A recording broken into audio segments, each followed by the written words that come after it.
ең кішкентай имандылықтың дәрежесі жолда жатқан басқа адамдарға кедергі болатын нәрсені жолдан алып тастау дейді. Бұның намазбен, оразамен, зекет, қажылықпен ешқандай қатысы жоқ.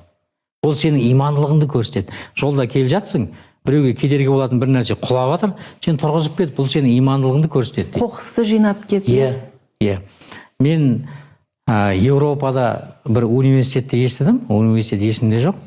Ол университет кез келген адамды қабылдамайды екен. Тіпті тесті деп айтайық, қазіргі тестті ең жоғары бал алған, қызыл аттестатпен мектепті бітірген, ол университеттің қаражатында төлейтін жағдайы бар, семьядан шыққан, отбасынан. Сондай адамдар барады екен, түсе алмай қалады екен. Сосын адамдар зерттейді екен, бұл университеттің сондай-ақ несі бар бұның деп.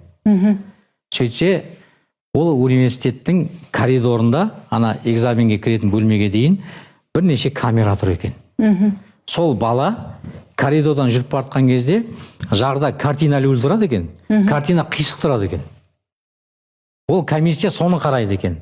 Мына бала келе жатыр, ана картинаның қисық тұрғанын көріп тұр. Түзете ма, түзетпей ма?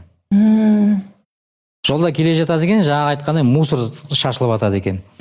Мына баланы қарайық, ол өздігінен ананы тұрғызып кете ме екен, әлде бей-жай қарап кете бере ме екен?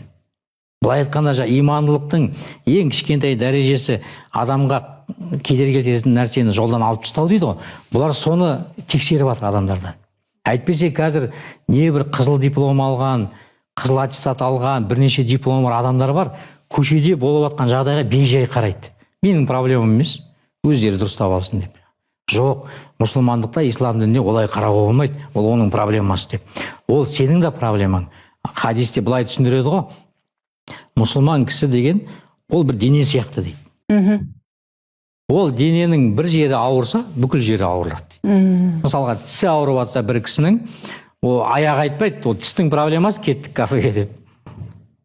Бірге ауырады. Бірге ауырады. Аяқ тістігі көтеріледі, бірге. Қолда айтпайды, мен өзім жұмысын жасай берейін, ол тістің шаруасы жоқ. Мына қоғам дейді, сіздер өмір сүріп жатқан қоғам. Ол бәріңіз бір дене сияқтысыздар дейді. Оның бір жерінде бір проблема шықты ма, сен соны атсалысып түзетуің керек дейді.